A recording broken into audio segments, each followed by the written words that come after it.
nas caminhonetes? Mexendo, né? Depois que eu capotei, tem que mexer, né? Você capotou? Não. O que você fez para Capotei no fim capotar? do Você ano dirige passado. bem, ué? Não, eu sou bom de volante. Até beber uns gole. Ah, tá. Pessoal, vou colocar então para gravar. Ah, não, acho que eu já coloquei. É,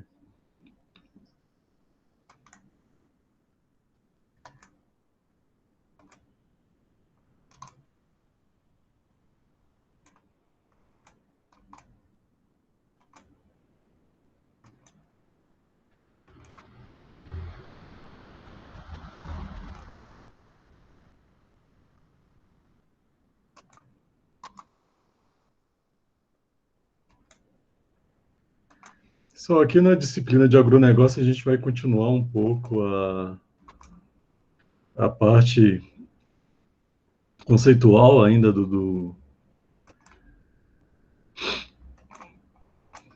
da disciplina, mas depois que passa essa parte, fica mais tranquila essa discussão do agronegócio.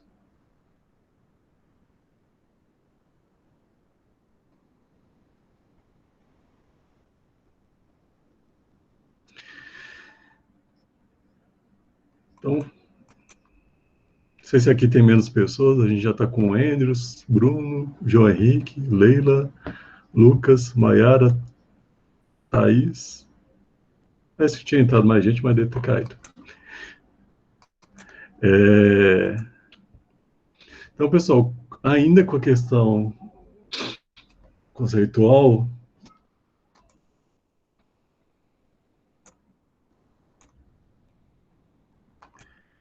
Maria Eduarda,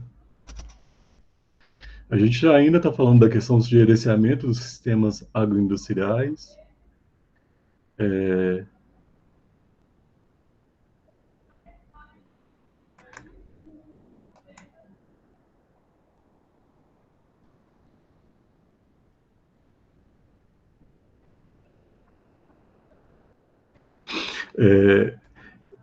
vou só responder. E aí a gente tem assim alguns conceitos que são utilizados, né, e são válidos para as pessoas. Essa disciplina antigamente era mais algo de pós-graduação, né, de especialização, e era muito agrônomo, veterinário que fazia, tinha esse foco, os conceitos, as terminologias são a mesma, pessoal, e já tem o quê? 50 anos que existe essa terminologia. Então, o conceito de Commodity System Approach e de análise de filière, o análise de filière, como eu falei para vocês, é um entendimento igual para compreender a cadeia de produção, só que é uma abordagem, uma é americana e outra é francesa. Ela compartilha da noção que a agricultura deve ser vista dentro de um sistema mais amplo, composto também produtores de insumo, pela agroindústria e pela distribuição e comercialização. Eles se valem muito da teoria de sistemas que a gente utiliza no curso de administração. Então, a base deles é a teoria das sistemas e uma teoria que vocês não veem no curso da Unicentro, que é de redes. Então, são as duas principais que a gente vê. Então, o livro do Batalha, ele explora, né, essas duas questões. Então, ele ele foi um dos primeiros a traduzir, né, a literatura que já existia, né? É, desculpa. E fala que existe o caráter mesoanalítico e sistêmico dos estudos em termos de cadeia de produção. A gente vai falar rapidamente. A mesoanálise, criada para preencher lacuna existente entre a micro e macroeconomia. Por isso que vem meso, pessoal. Você lembra aquele diagrama de Venn, quando a gente faz... Eu já ia fazer o usuário. Quando a gente faz a parte da inserção das duas, ou mesmo da lacuna existente entre a micro e a macroeconomia. Então, existe uma análise que fica mais ou menos no meio, por isso que ela fala meso. E ela possibilita compreender o processo de concorrência, opções estratégicas das firmas, lembrando que firmas é a mesma coisa que empresas, é mais um conceito utilizado pela economia, então, dependendo da década, quando você compra um livro de economia, ele não vai falar empresa, ele fala muito firmas. Processo distributivo entre os agentes econômicos. Então, essa era a principal bagagem desse estudo. E para a gente, a mesoanálise da administração, ela aproxima muito com as análises feitas pelo administrador. Então, não configura. Eles acabaram, assim, organizando o que se tinha de estudos dessas áreas, né, mais aplicada à questão rural, à questão do agronegócio. O estudo da administração rural pelos agrônomos é bem antiga, pessoal. Existe uma universidade nos Estados Unidos chamada, até um nome francês, mas é nos Estados Unidos, chama Purdue. Ela tem um foco bem grande na questão de estudo de economia rural e, e algumas dessas instituições têm mais de 100 anos, 200 anos, e com uma tradição muito grande e com uma interação também com o mercado muito próxima, né? Então, a definição dessa mesma análise estrutural e funcional. Estrutural, a gente tem que lembrar da questão da base, né, do arcabouço. Esse é um copo, aqui está a base, ele não amassa. E funcional, como que as interações acontecem dos subsistemas e de suas interdependências dentro desse sistema integrado. Por isso que a gente fala muito sistema, vem a teoria e vem a questão das redes. Então, todos os atores estão interligados e comunicando.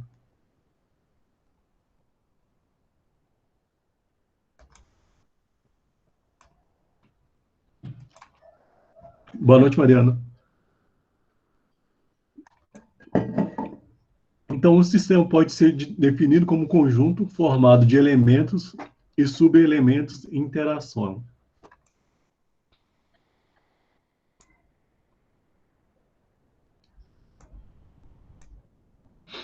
Deixa eu ver, alguém chamou.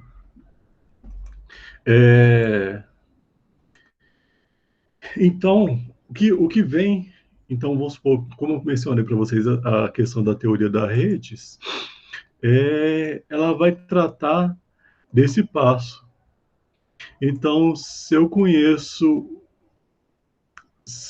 sou uma empresa se eu represento um conjunto de empresas e o Bruno outro, e a nossa interação é boa, contínua, com tendência a crescer, para a gente fala-se como se há um laço ou nó forte.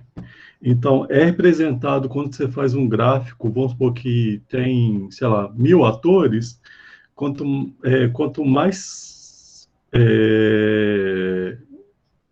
largo essa linha ligando dois atores, representa que é uma relação mais forte, mais duradoura, de maior intensidade. Quanto mais fina, que fica igual uma linha... Boa noite, Eduardo, tudo bom? Ela quer dizer que é uma relação mais fraca, mais possível de ser acabada, né? Ou de você ficar na mão, porque o outro não vai te entregar o que você precisa.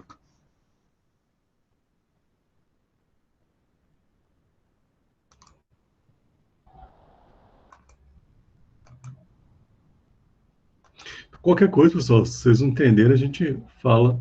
Então, é caracterizada pelas seguintes condições: está localizada em um dado meio ambiente, cumpre funções ou exerce uma atividade, é dotada de uma estrutura, evolui no tempo e tem objetivo definido, né? Então, essa é um pouco dessa característica da análise, por meio dessa mesoanálise. Ainda fala que uma análise sistêmica tem como pré-requisito a definição de vários aspectos que caracterizam o problema a ser estudado. Então, essa definição de sistemas e de seu meio ambiente passa necessariamente pela definição do objetivo a ser alcançado pela análise.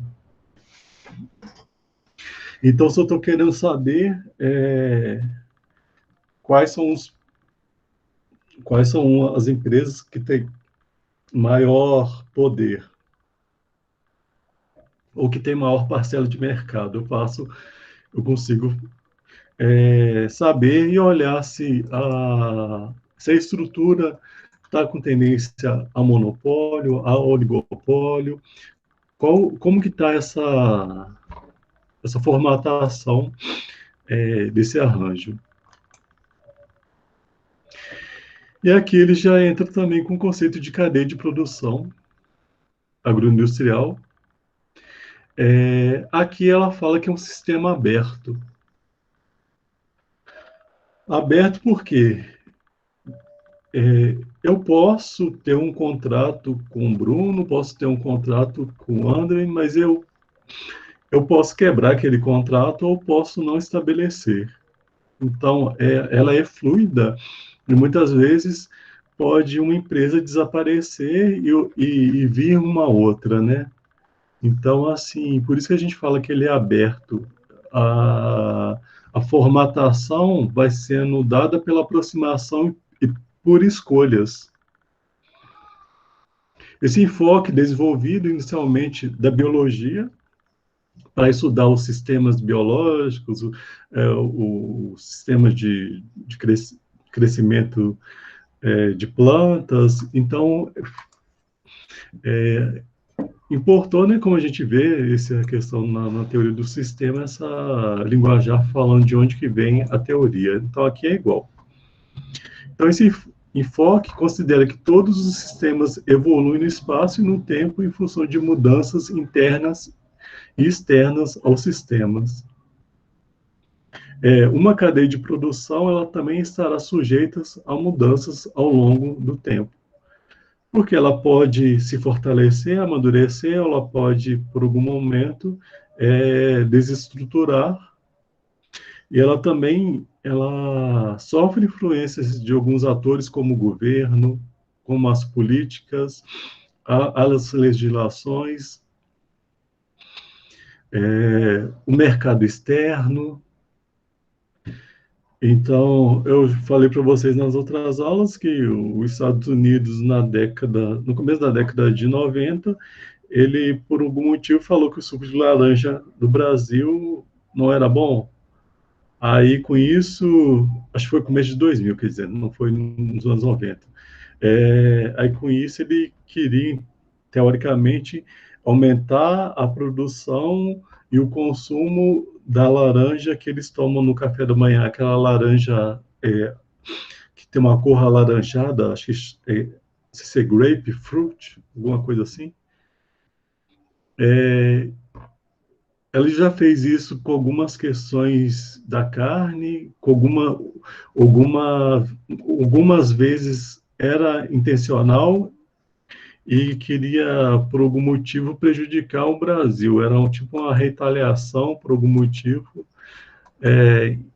Há muito esse jogo de interesse e disputa entre as cadeias e entre os países também.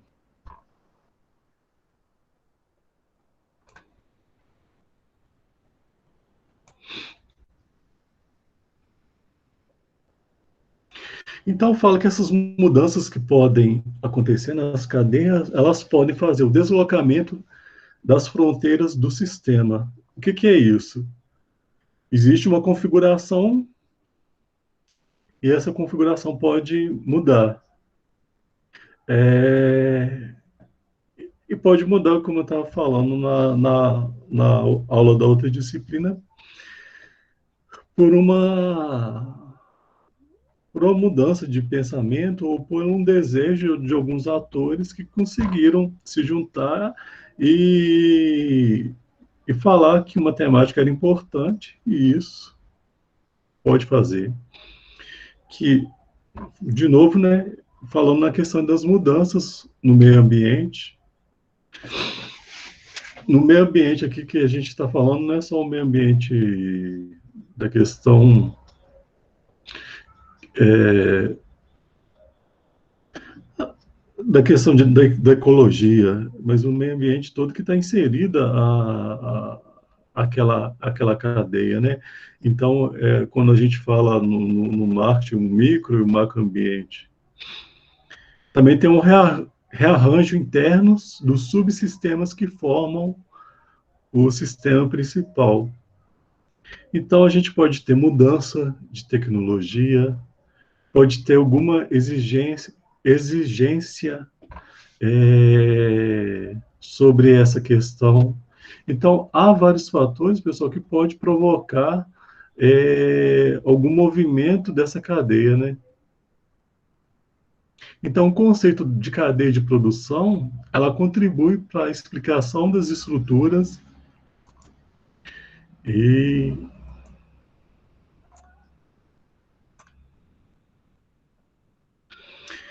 então eu vou dar um exemplo aqui, já que esse ano a gente está falando de vacina, vamos supor que no Brasil fosse decretado a erradicação, um plano de erradicação da brucelose. Brucelose é uma doença que dá no boi, é uma doença que é por meio de um vírus. Nós, humanos, podemos ter essa doença ao tomar leite cru ou queijo cru, ou comer queijo cru.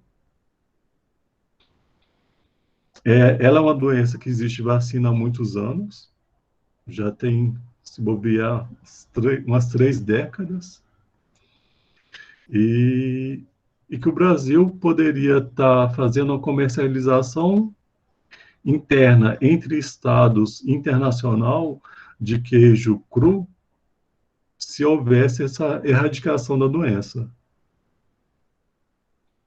Eu não sei se você sabe, mas a Europa manda para o Brasil queijo com essa qualidade. Queijo desse tipo, desculpa. O queijo cru. E é caríssimo. E o Brasil também poderia estar fazendo isso. Ela não faz. Uma das barreiras é essa barreira sanitária, a erradicação da brucelose no Brasil. Então, se houvesse uma medida do governo que obrigasse a vacinação, fosse uma campanha, e essa campanha fosse acompanhada, né, que se visse que cada animal estava sendo vacinado. Que, infelizmente, no país inteiro tem gente que compra vacina e joga ela fora. Então, a gente poderia ter esse efeito, né? Então, muitas vezes a gente pode acontecer com isso.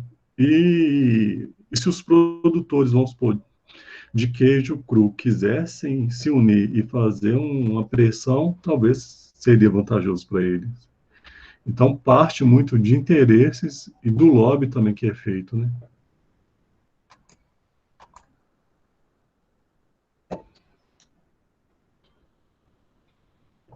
E aqui fala que ao longo dos últimos anos,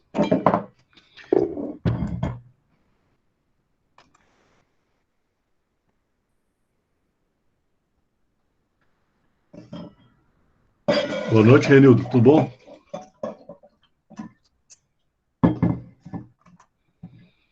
Então, voltando aqui, falar que ao longo dos últimos anos tem se tornado claro para a comunidade acadêmica e empresarial que a competitividade do agronegócio brasileiro somente poderá ser construídas em bases sustentáveis. Sustentáveis aqui, pessoal, um pouquinho diferente do que a gente está falando na alta disciplina. Sustentável no compasso de ser de ser autônoma, né? Essa cadeia, ela mesma se sustentar financeiramente também, de atrair novos atores, de fazer parcerias, de conseguir lobby, conseguir qualquer rearranjo, mas que ela consiga não parar, não ter momentos de ciclos, né? O Brasil é muito movido por ciclos, ciclo do ouro, ciclo do pau-brasil, ciclo do café, que essas commodities não sejam só ciclos, que elas continuem crescendo, né? Continuem tendo importância no mercado internacional. E fala aqui, competida, por meio de adoção de práticas que estimulem comportamentos menos adversariais entre os agentes econômicos de uma cadeia entre si, e completamente entre esses e os poderes governamentais. Muitas vezes o próprio destino de um produto pode concorrer. Então, vamos pegar a cana-de-açúcar. A cana-de-açúcar, as principais utilização dela vai para a produção de açúcar, no Brasil, produção de açúcar e álcool. Se o preço do álcool vai estar bom, eu não vou vender para a produção de açúcar, eu vou vender para o álcool. Então, assim, existe esse comportamento adversarial dentro dessa questão. Fora, na Europa, pessoal, alguns países, eles não, eu não sei citar quais, eles não adotam a cana-de-açúcar para açúcar. Eles usam a beterraba, que é uma variável que é considerada a beterraba branca. Eu nunca vi, assim, pessoalmente, só em foto. Ela é um begezinho claro, e diz que ela tem um teor de açúcar é, alto, né? Mas parece que é inferior que da cana-de-açúcar, mas é a base da açúcar de muitos países. É necessário operacionalizar ações que concretizem uma melhor coordenação da cadeia produtiva e aumentem sua capacidade sistêmica de reagir a mudanças cada vez mais rápidas do cenário competitivo. Aqui, a gente está falando de uma coordenação da cadeia produtiva. Essa coordenação, ela só se dá quando todos os atores, todos que eu estou falando, assim, os principais, começam a se unir e, e começam a ter vantagem. E essas vantagens vão atraindo mais atores para participar e agir é, favoravelmente a essa atuação. Então, essa questão de que a gente fala em outras práticas, como se fosse a governança, aqui também se aplica, mas seria essa gestão da cadeia.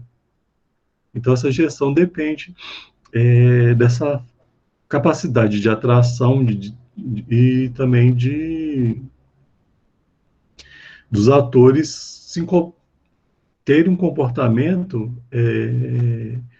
que possibilite esse crescimento. Como no agronegócio a gente pensa muito na linguagem de exportação, a gente prega esse comportamento que os produtores não hajam competindo, né, internamente. Vamos supor, eu quero produzir mais que você. Não, a gente quer exportar e que leve toda a minha produção e que leve toda a sua produção.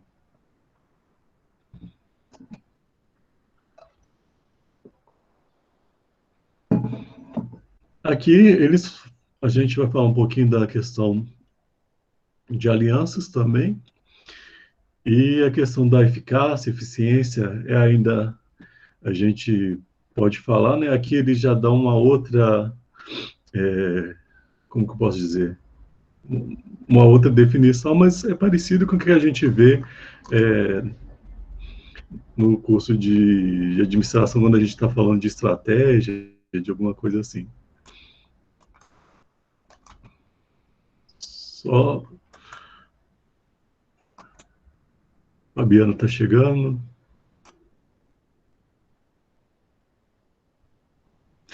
Então, a eficácia de uma cadeia está ligada à sua capacidade de fornecer produtos, serviços adaptados às necessidades dos consumidores. E falar eficiência seria a questão dos padrões competitivos dos seus agentes e a capacidade de coordenação necessária para que estes produtos sejam disponibilizados ao consumidor. Fala aqui ainda que cadeias muito eficientes, bem coordenadas e formadas por agentes competitivos tenderão a acabar, né, se não forem eficazes, ou seja, se não produzirem de acordo com as exigências do mercado para os quais são voltadas. Então, desse conceito, a gente tira aquela questão que eu estava falando com vocês, é, da Agenda 21. Então, se os países lá fora, a Europa está sinalizando que querem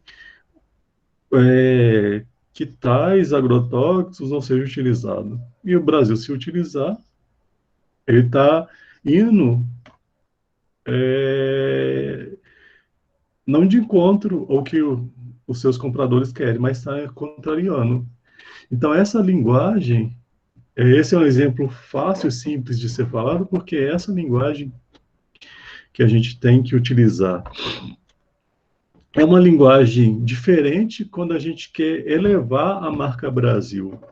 A marca Brasil deixou de ser trabalhada há 20 anos atrás. Então, ela começa a ser trabalhada, cai, começa, cai.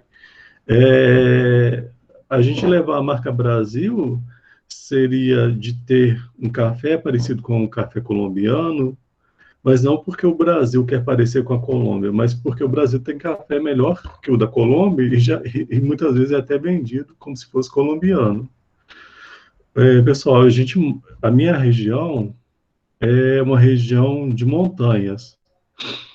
É, vamos supor, sabe quando vocês vão para aqueles não sei se é Alto de São Francisco ou Salto de São Francisco, que é em Guarapuava, encontro com Prudentópolis, outra cidade, como se lá fosse mais ou menos os morros que tem aqui em Minas e que fosse produzido o café de montanha.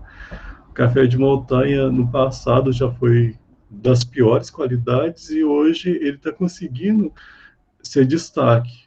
Mas destaque porque houve preocupação dos produtores e de melhoria da qualidade, seja no selecionamento das mudas, seja na questão da secagem, da torra. Então, houve todo um trabalho que no passado seria impensado, porque uma área plana, vamos supor, se Guarapuava fosse plantio de café, com a máquina a gente colhe fácil, fácil o café, né? Mas em montanha já é mais complicado. Então, assim, há esse esforço maior. E há a questão de solo, diferenças, né?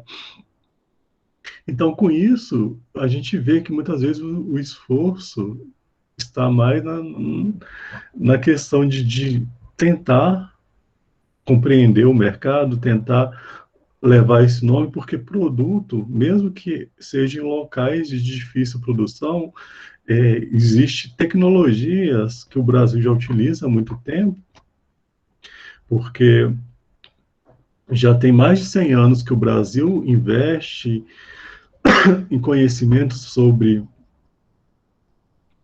agricultura, e com isso, esse investimento foi nas universidades, na geração de pesquisa, e depois também com a criação das Embrapas, as Embrapas sempre trabalhando em parceria com as universidades, com as instituições, e conseguindo produzir novas variedades de plantas, adaptando a soja para o Brasil praticamente todo.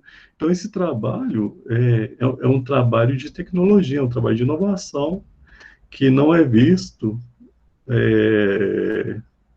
pela gente, assim, quando está distante, mas foi um trabalho muito bem feito, né, muito rico, que necessitaria continuar. Não falo questão de universidade ou das Embrapas falam mesmo a questão do desenvolvimento, né, do agronegócio e de se investir realmente em pesquisa de ponta para continuar sendo uma variável importante, né, na balança, na geração do PIB. Desculpa, ia falar balança de pagamento, mas tem nada a ver com balança de pagamento. Então, aqui ainda no conceito, uma cadeia agroindustrial pode ser vista como uma rede de empresas que se formam fundamentalmente com base em alianças estratégicas internas à sua estrutura. Por que deve fazer alianças? Se é conhecido pela literatura há mais de 50 anos que o trabalho cooperativo entre as empresas consegue desenvolver uma cadeia forte e todos ganharem, essa aliança estratégica possibilita um ganho maior para todos os atores com o desenvolvimento dessa parceria. Então, as alianças podem ser vistas como empreendimentos de risco ao longo de uma escala que vai do processo de fusões e aquisições para o controle total de uma cadeia.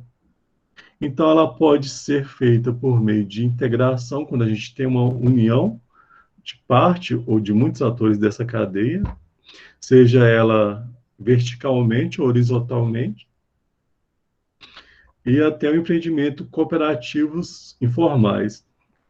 Então, no Brasil, a gente vê muitas cadeias que são grandes, mas tem uma grande cooperativa participando, mas também a gente pode ter uma empresa grande. A parte de sementes, no passado não, alguns anos atrás, era Monsanto a grande detentora dessa questão. A Monsanto, ano passado, ano retrasado, foi comprada pela Bayer, e hoje a Bayer sempre foi uma empresa importante do agronegócio, ela se tornou maior ainda, né? A sua importância. Eu quero fazer só um parêntese nessa questão da Monsanto. Estava em tramitação, há 2 anos atrás, se eu não me engano, uma legislação que falava sobre sementes. A Monsanto queria ter um controle maior das sementes e ser quase e meio que proibir que produtores rurais tivessem socado sementes nativas nas fazendas, nas suas casas, nos locais que eles estocam. Ela queria ter esse domínio, então seria quase que todo produtor, para fazer seu plantio, necessitasse comprar sementes. E como o Brasil ela tem quase o monopólio, a gente compraria só dela. Normalmente, vamos supor, em milho, eles trabalham com a linhagem de milho híbrido. O híbrido é um milho que você planta, para você ter a mesma produtividade no outro ano que você for plantar, você tem que comprar de novo a semente.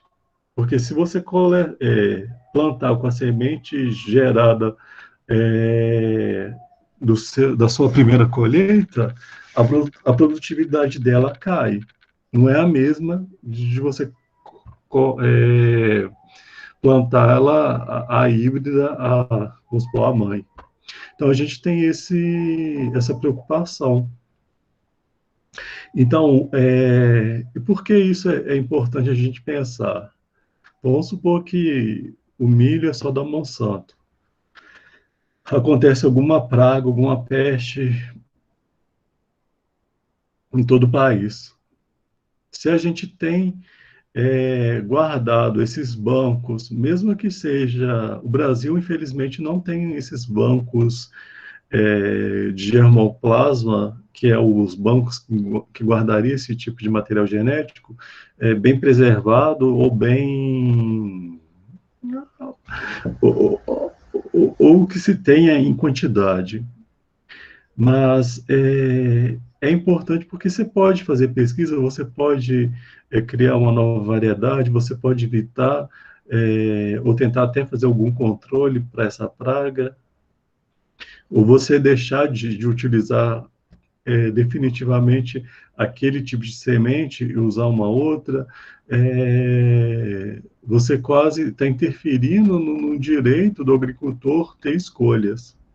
E é isso que era um pouco essa legislação. Acho que ela não foi, eu vou olhar ainda, ela não foi terminada, não foi, estava ainda em discussão como que ia ser, mas eu lembro que teve esse debate 2 anos atrás dessa questão da preocupação e da consequência dessa legislação se fosse aprovada. Se alguém souber, tiver alguma informação, quiser me corrigir também, fica à vontade.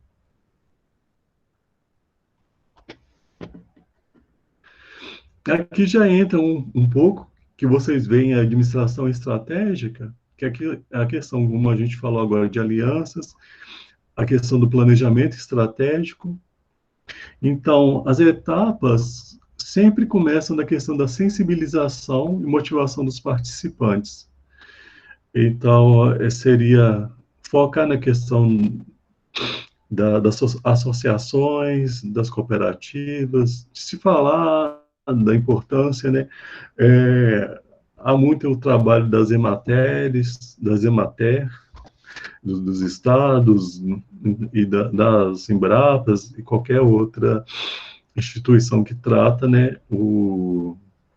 Que tem umas, pessoal, que muda muito de nome. A vigilância sanitária estadual, cada estado tem um nome diferente. Tem umas que são iguais, mas tem outra sigla que tem outra organização que muda muito, então fica difícil a gente saber e não consegue colocar o mesmo nome. A definição da missão da cadeia. Então aqui, pessoal, a cadeia como um todo tem uma missão também. Dos objetivos gerais. Então, os Estados Unidos, o setor de grãos, ele é muito forte. Tem um cinturão de grãos lá.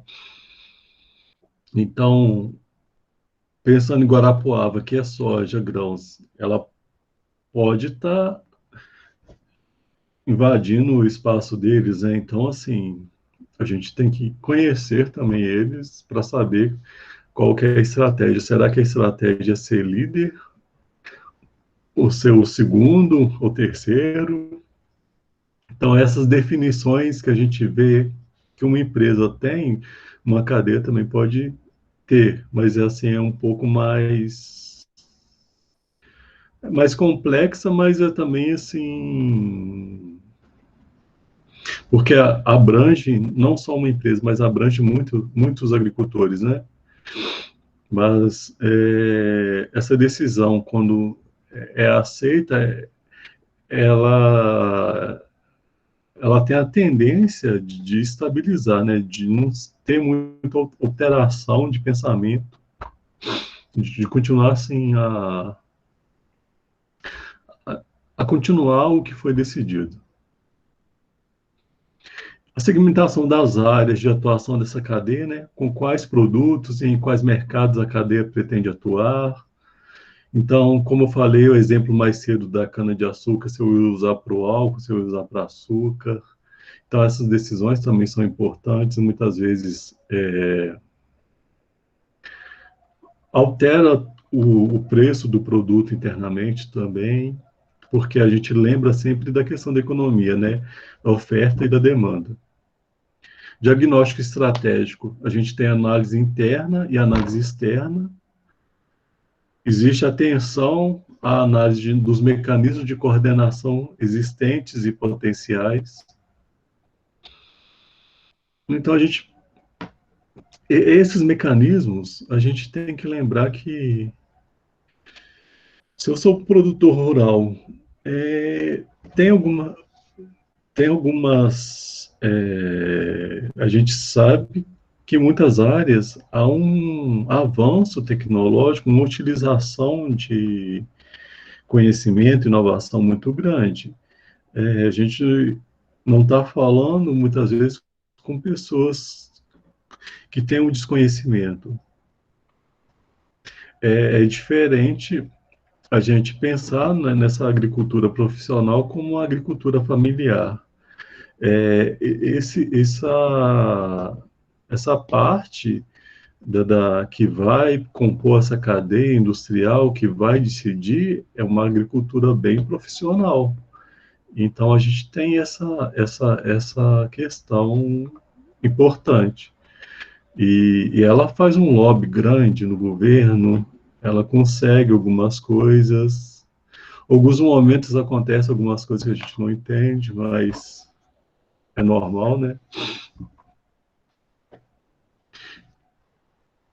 Então, fala algumas etapas também do planejamento: definição dos objetivos específicos. Os específicos, eles são diferentes dos gerais, que eles são quantificados. Então, são objetivos que a gente consegue é, nomear e depois consegue fazer alguma quantificação numérica. Então, eu quero aumentar em 20% a produção, eu quero qualquer coisa que a gente consiga ver, número de vendas, então, assim, é algo que eu consigo transformar em números. Então, esses são objetivos específicos que a gente entende na cadeia. Definição de estratégias possíveis para o conjunto da cadeia. Como a gente tem a tendência de não ter um comportamento tão cooperativo, né? É, esse, essa sensibilização a trabalhar em prol da cadeia é ainda algo que a gente tem uma dificuldade no Brasil, de fazer essa coordenação, de trabalhar realmente como cadeia. Escolha da estratégia a ser implementada, implementação das estratégias e controle. Falar ainda que cada uma dessas etapas ela tem os feedbacks, né, é alimentada e retroalimentada e coloca em questões os resultados encontrados nas etapas anteriores. Então, esse aprendizado que fala é longo e vai ser no decorrer do tempo. E, e a gente não pode fazer uma análise desconsiderando o contexto. O contexto que eu falo é o quê? Plano econômico, eventos naturais como El Ninho, Laninha, mudança climática que teve, vamos supor, um ano específico, que fez com que houvesse geada e, com isso, houvesse diminuição da produção. O Paraná, esses 2 últimos anos, tem enfrentado uma seca maior. Então, assim, esses fenômenos são relevantes e têm um impacto forte na cadeia e na produção dos agricultores. Então, eles devem ser refletidos, pensados e são considerados quando a gente faz uma análise. A análise econômica, ela vai muito para análises que tenta entender a questão histórica. E a questão histórica é isso. Nevou um ano, isso é para a agricultura, isso é história. Essa neve atrapalhou ou beneficiou uma região. Então, vocês estão me entendendo? Então, há essas variáveis, essas questões, não só de inflação, não só as questões econômicas que a gente vê no dia a dia, mas também questões ligadas ao tempo, à chuva. Aqui falando para vocês um pouquinho mesmo da teoria de redes, né? Então, essa noção de rede, de network, para os estudos organizacionais, está fundamentada em premissas básicas. Como eu falei para vocês, essa vem da questão do conhecimento de redes. Acho que eu tenho dois apontadores aqui, um azul e um vermelho. Cada um deles é considerado um nó. Então, existe entre um nó e o outro essa linha. Quanto mais forte, mais grossa for essa linha, mais forte é essa interação. Então, deixa eu ver se eu tenho alguma. Acho que eu tenho uma caneta verde aqui. Então, quanto mais grossa essa interação, mais forte é. Então, esse é um pouco o entendimento de redes. Mas a gente está falando, fazendo simplificadamente, de dois atores, mas o universo dos atores, dependendo da localidade, envolve, vamos supor, avicultura na região X, pode envolver centenas de produtores, né? Então, fala, todas as organizações estão ligadas a um conjunto importante de relações sociais. Então, seja essa relação de eu, Marcelo, fornecer algo para a Gabriela, algum insumo para ela utilizar na sua produção. E a produção dela vai para outro, que vai para outro, até gerar o produto final. Então, a gente pode ser uma relação de transformação. Então, eu posso atuar numa cadeia, num pedacinho de uma cadeia que ela vai estar indo para a fábrica de ração, e essa fábrica de ração está com foco no gado de leite. Então, eu não produzo leite, mas eu produzo parte da ração, que é parte da suplementação do gado. Então, eu ofereço esse alimento, essa nutrição para os produtores de bois.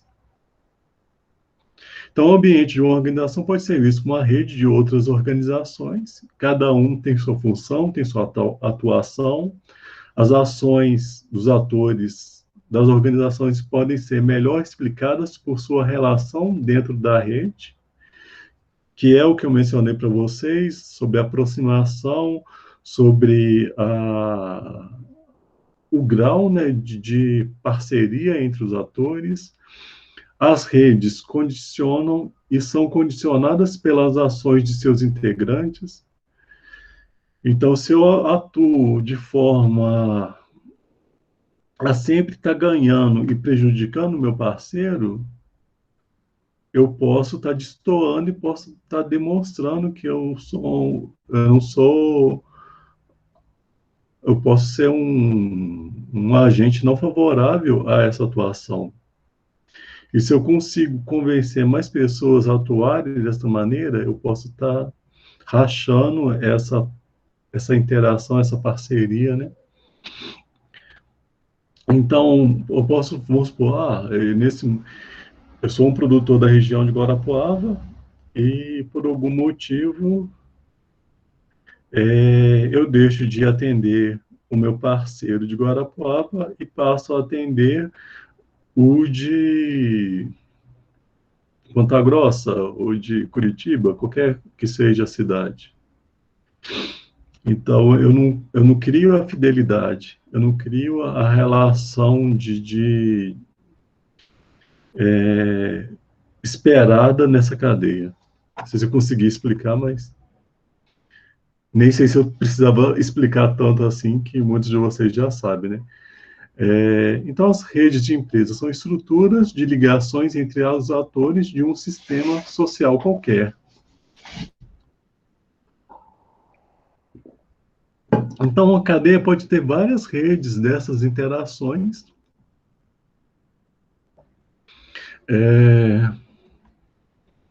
Aqui é um conceito bem rápido, pessoal. Resposta eficiente ao consumidor, a sigla SR, vem do inglês. Foi criado em 92.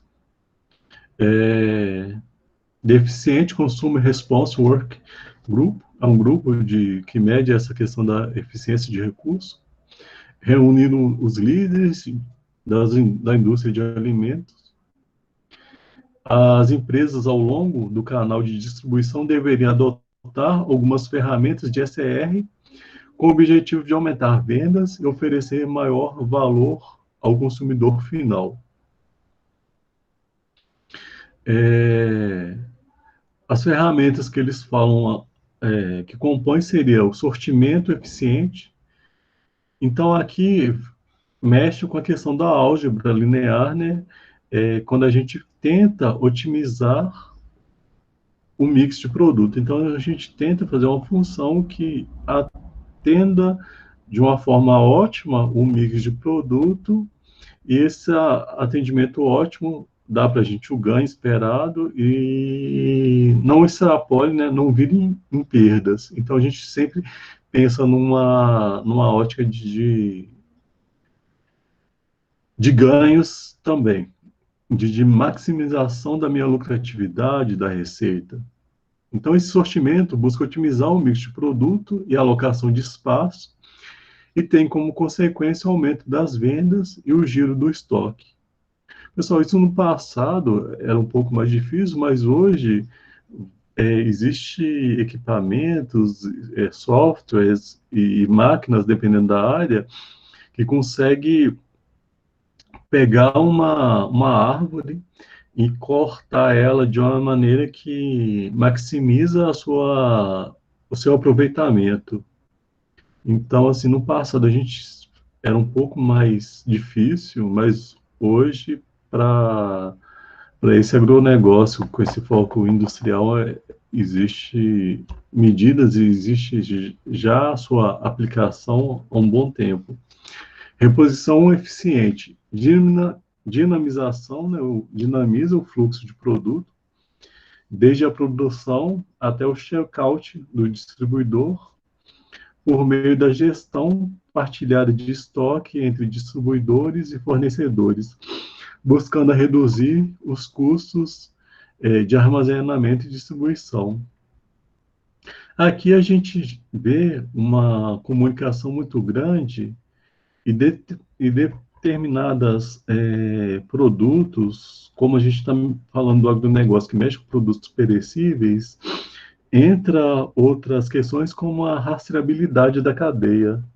Então, no Brasil, a avicultura foi uma das primeiras a utilizar essa questão da rastreabilidade, a de bovino também. Então, eu, ao comprar uma carne rastreada, eu sei, a partir do cedo, a procedência dessa carne. E a empresa, vamos supor, se teve algum problema com essa carne, ela consegue saber de qual fazenda que veio essa carne, porque está tudo sistematizado. Promoção eficiente. Identifica pontos de redução de custo pela redução da complexidade de acordo entre distribuidores e fornecedores, visando agregar valor ao consumidor final. E também introdução de novos produtos. Fala que aumenta o índice de sucesso no lançamento de novos produtos, mediante troca de informações sobre a venda ao longo do tempo entre os parceiros.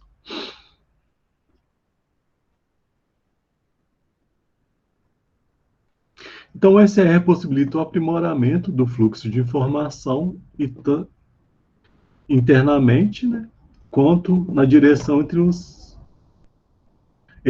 Aqui eu escrevi errado, pessoal, é masculino, é elos, não é elas, dentro de uma cadeia de suprimento qualquer. Esses laços que eu estava falando, essas interações são elos dentro da cadeia. Então, como eu falei, esses dois computadores, quanto maior a aproximação, quanto mais parceiro eles forem, maior será essa ligação. Então, por isso que a gente fala elos da cadeia, né? Pessoal, desculpa ter falado bastante, eu sei que é muito conceito, eu vou tentar ver se eu consigo para vocês um material de leitura auxiliar. Tem alguma consideração, alguma questão que vocês gostariam de falar?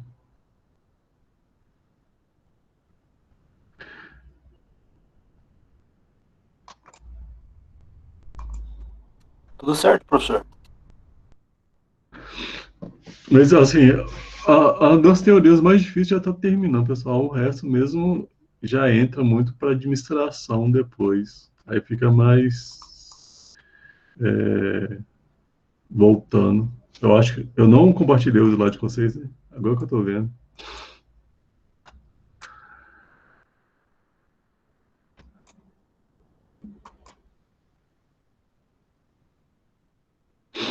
Eu tô com rinite alérgica. Eu, eu fui mexer com alguns papéis que estavam na minha casa e acabou dando essa crise de rinite. Pessoal, boa,